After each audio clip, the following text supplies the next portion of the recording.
Well, about a month ago, I ran a piece from Manx National Heritage and the Eye Museum about Alan Shea's outfit that was used at Tynwald Day.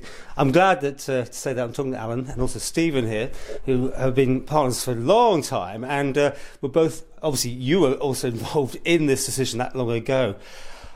We got lots of interest in that thing, Alan. I mean, and the story is actually much bigger than just what happened on Tynwald Day. So let's take you back a bit further to London, right? There's a picture over there.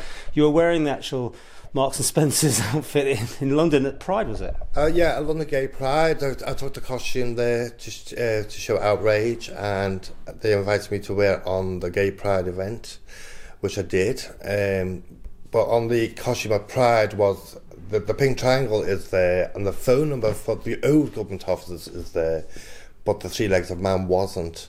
Only when it came to back to the Isle of Man, we put the three legs of man, especially for the Isle of Man demonstration. Now, the decision to use this at Tynwald Day, there was controversy amongst yourselves about using it, Steve. Yeah? Even between me and Alan, there was great controversy because it had been discussed a lot earlier in the year about it, and of course, me being a local Manxman, not used to protest, I have to say, keep yourselves quiet, don't bring any attention upon yourselves, and that was how it was drummed in, certainly to me, and I suspect a lot of other people. But as time went over, it became apparent that we were making no progress by using the normal channels of writing letters and lobbying people, and I reluctantly agree with Alan that we had to do something that was very hard-hitting, would bring to the politicians and the public exactly the effect of their state-sponsored terror, I would suggest, against the local gay population, was having a very harmful effect, because previously there'd been no real crackdown, if you like, on the gay community in the Isle of Man, with B.T. Pownall going back as far as him, who was a former chief constable.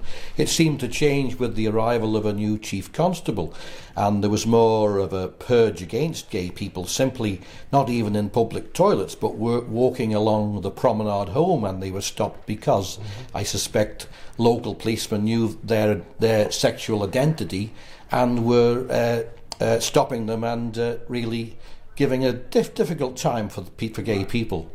Let's put this in context. It was people were killing themselves. I mean, this is. Well, I mean, Alan Bell's talked about this, about changing the law. But you had first hand. Your friends took their lives. Well, the first guy that done was he killed himself. He shot himself on Douglas Head. He was arrested in a public toilet, but he was caught with someone that we knew. And the young lad, I mean, for an 18-year-old to go through that trauma, he must have been gone through hell to do that. I mean, from a police interview to go and do that up there on his own, he must have went through hell. But you got some sort of harassment here, didn't you, yourself? Well, yeah, I've had the police were watching my house here. We've had friends walking in, coming here, then going out, stopped by the police, saying, "Where have you been?" And they've, again, out game, I said, "Well, you know where we've been." There was rumours our phones were tapped here as well. Then we had raids. They used an excuse as Mad Dog McGee, and as people remember, he escaped in a prison thing, and the police said, "Well, we've had a phone call that you're hiding him here." And they came in here, they said, I don't know what to ask for a warrant, I was being open, so I invited them in to look around. I mean, they even looked in an ice box in the fridge. That's how hysterical it was. And I thought, and I said, well, it won't be in there, surely. But they literally looked through everything. I mean, if there was a terrorist on the Isle of Man, you would think the street would have been cordoned off from this search, and there was no... I mean, it's just gone 25 years since it's been legalised. I mean, things moved fast when they did, but you certainly, obviously, were a groundbreaker, a trailblazer in this, with the two of you guys. I mean, on Tynwald Day itself, you were filming this, the video that's on YouTube, that you were there filming this, you were on the hard end because you had made decisions about what was going to happen. Did you get any threats on the day. I think you did, didn't you? I got threats before because the threats there was a rumour going around, or threats made that someone's going to try and kill me or stab me. Stab me before because I'm going to wear this uniform. So basically, I had friends who also died in those days. Darren, he was like watching my back because this is the threats were made. I'm going to get stabbed. So he was watching me, and others were there. So there were threats made, but even on the YouTube video, I mean, you can see the police because the funny side was they were all wearing the same sunglasses. So we saw them all, and they were. If people watch it on YouTube and they see where we're demonstrating, they will see two people with sunglasses on. But then you see one of them identical sunglasses, and they're giving us the finger because we're filming them. But they were there. They were so visible. They were all in plain clothes, and they were wearing all the same sunglasses. You could tell them straight away. How did you guys feel on that day, though? Did it feel? I mean, besides the threat of being stabbed, I mean, just the fact that you were going to walk down this area and the potential hostility you were getting. Yeah, but I even when we done the demonstration, and then I think we heard something on Manx Radio that. The amount of people on that day was up by 10% or something, because the Tynwald Hill place was packed. I mean, I've never seen, TV crews with satellites on their vans were all there. I mean, we were also filmed. When you look at the YouTube video, there was a film crew.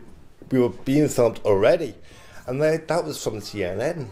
Film us, a Canadian crew were over to film for CNN. So basically, it was zoomed around the world because we even spoke to Hazel Hannon, who's a good friend of ours. Yeah.